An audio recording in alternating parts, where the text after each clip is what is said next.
Currently stock market में अगर आप लोग सीडीएसएल के शेयर्स की परफॉर्मेंस को नोट करेंगे तो यहाँ पर आपको पता चलेगा कि इस कंपनी के शेयर्स ट्रेंडिंग में आ रहे हैं। और अगर आप लोग इस कंपनी के शेयर के रिटर्न को देखेंगे तो पास्ट में इस कंपनी ने अपने इन्वेस्टर्स को अट्रैक्टिव रिटर्न दिए हैं। फिर चाहे वो शॉर्ट टर्म में हो या लॉन्ग टर्म में हो, इस कंपनी के शेयर की प्राइस ग्रो करते जा रही है। जैसे कि आप स्क्रीन पर देख सकते हैं कि इस कंपनी के शेयर्स की प्राइस ने एक हफ्ते में 9.25% के रिटर्न दिए हैं। एक महीने में इस कंपनी के शेयर ने 7.14% के रिटर्न दिए हैं। और वहीं पर अगर एक साल की बात की जाए तो 1 ईयर में आपको 17.67% के रिटर्न दिखाई दे रहे होंगे। अगर लॉन्ग टर्म की बात की जाए तो पिछले 5 सालों में ये कंपनी 504% के रिटर्न जनरेट कर चुकी है। कंपनी के शेयर की प्राइस 179 से 1734 तक पहुंच चुकी है। इसके बाद अगर आप लोग लॉन्ग टर्म में देखेंगे तो लॉन्ग टर्म में भी इस कंपनी के शेयर्स में 456% के रिटर्न दिखाई देते हैं। लेकिन अगर आप लोग शॉर्ट पीरियड ऑफ टाइम में देखेंगे तो यहाँ पर इस कंपनी के शेयर में थोड़ी बहुत वोलेटिलिटी दिखाई दी थी। कंपनी के शेयर की प्राइस अराउंड 9% के आसपास गिर चुकी थी। लेकिन अगर आप लोग सीडीएसएल के शेयर्स को 2022 और 23 के ग्राफ में देखेंगे तो यहाँ पर काफी ज्यादा वोलेटिलिटी दिखाई दे रही थी और कंपनी के शेयर में ऐसा लग रहा था कि यहाँ पर इतनी ज्यादा ग्रोथ नहीं आएगी। तो करंटली मार्केट में सीडीएसएल के शेयर को लेकर बहुत सारे लोगों का सवाल है कि क्या इस कंपनी के शेयर में इन्वेस्टमेंट करना चाहिए, क्या यहाँ पर इन्वेस्टमेंट करके आपको अट्रैक्टिव रिटर्न कमाने को मिलेंगे या कंपनी के शेयर में आपको लॉसेस होंगे। इसके अलावा आने वाले टाइम पीरियड में इस कंपनी का बिजनेस कैसे ग्रो करेगा, इसके बारे में भी आज के इस वीडियो में डिस्कशन करने वाले हैं। तो चलिए सबसे पहले जानते हैं कि इस कंपनी के शेयर में आपको इन्वेस्टमेंट करना है कि नहीं करना है। अगर आप इस कंपनी के चार्ट पैटर्न को देखेंगे तो यहाँ पर आपको पता चलेगा कि सीडीएसएल के शेयर्स में बहुत ज्यादा वोलेटिलिटी आई थी और करंटली अगर आप लोग कुछ पर्टिकुलर टाइम पीरियड तक देखेंगे तो कुछ पर्टिकुलर टाइम पीरियड तक इस कंपनी के शेयर में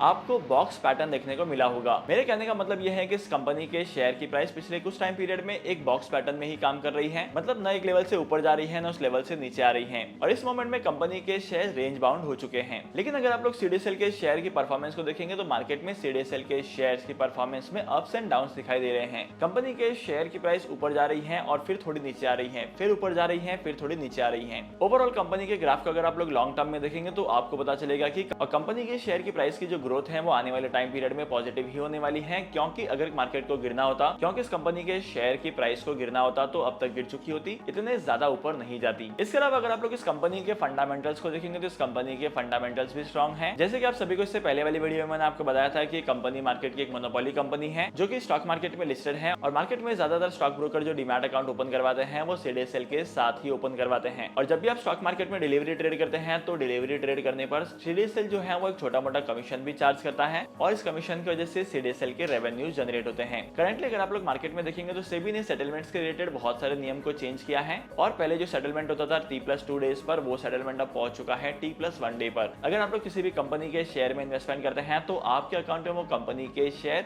T+1 डे में रिफ्लेक्ट करेंगे। और आने वाले टाइम पीरियड में सेबी का ये भी कहना है कि 1 हार सेटलमेंट को लेकर आएंगे मार्केट में और अगर मार्केट में 1 हार सेटलमेंट आता है तब यहाँ पर सीडीएसएल को इसकी वजह से बहुत ज्यादा प्रॉफिट होगा। लेट्स से किसी ने एक पर्टिकुलर कंपनी का शेयर बाय किया और 1 घंटे के बाद उस कंपनी के शेयर उसके पोर्टफोलियो में आ जाते हैं तो इसका मतलब ये होता है कि उसने डिलीवरी ट्रेड एग्जीक्यूट किया है और जब उस कंपनी के शेयर को 1 घंटे बाद सेल करने की कोशिश करेगा तो अपने इक्विटी शेयर्स की पोजीशंस में से ही वो शेयर सेल होंगे। और 1 हार सेटलमेंट रूल इंप्लीमेंट होने के बाद ऐसा होगा कि जितने लोग भी 1 घंटे से ज्यादा किसी पर्टिकुलर कंपनी के शेयर को होल्ड करते हैं वो सारे के सारे होल्डिंग्स डिलीवरी ट्रेड में आ जाएंगे और डिलीवरी ट्रेड में आने की वजह से सीडीएसएल को मोटा कमीशन कमाने को मिलेगा। तो आने वाले टाइम पीरियड में सीडीएसएल के रेवेन्यू जनरेशन के सोर्सेस काफी ज्यादा हैं और इसी के साथ साथ काफी सारी अपॉर्चुनिटीज हैं जहां पर सीडीएसएल अपने रेवेन्यूज को जनरेट कर सकता है। ओवरऑल अगर आप लोग सीडीएसएल के शेयर्स में लॉन्ग टर्म के लिए इन्वेस्टमेंट करना चाहते हैं तो this is the best time where you can invest in. लेकिन आई वुड से कि आपको किसी भी पर्टिकुलर शेयर में इन्वेस्टमेंट करने से पहले आपको खुद की रिसर्च करनी है, उसके बाद ही स्टॉक मार्केट में इन्वेस्टमेंट करना है। देखो मैं तो बता दूंगा कि आपको इस कंपनी के शेयर में इन्वेस्टमेंट करना है, इस कंपनी के शेयर में इन्वेस्टमेंट नहीं करना है, ये बहुत ज्यादा रिस्की है। लेकिन आपको कौन सी कंपनी के शेयर में इन्वेस्टमेंट करना चाहिए ये डिपेंड करता है आपके रिस्क प्रोफाइल पर भी, आपके इन्वेस्टमेंट के टाइम होराइजन पर भी कि आपको कितने टाइम पीरियड के लिए इन्वेस्टमेंट करना है और आपके इन्वेस्टमेंट के अमाउंट के ऊपर भी। मैं तो बोल दूंगा कि आपको 10 लाख का इन्वेस्टमेंट करना है, 5 लाख का इन्वेस्टमेंट करना है, यहाँ पर 1 लाख इन्वेस्टमेंट करो। लेकिन ये सारी बातें डिपेंड करती हैं आपके फाइनेंशियल पोजीशंस पर। तो किसी भी कंपनी के शेयर में इन्वेस्टमेंट करने से पहले आपको आपका खुद का रिसर्च करना है, उसके बाद ही किसी पर्टिकुलर कंपनी के शेयर में इन्वेस्टमेंट करना है। आई होप कि आज के इस वीडियो का कंटेंट आपको वैल्यूएबल लगा होगा। अगर आपको आज के इस वीडियो का कंटेंट वैल्यूएबल लगा है तो इस वीडियो को लाइक करना, शेयर करना और मैं आपको मिलूंगा अगली वीडियो में नए टॉपिक के साथ, एक इंटरेस्टिंग टॉपिक के साथ। तब तक के लिए signing off, happy investing and good bye.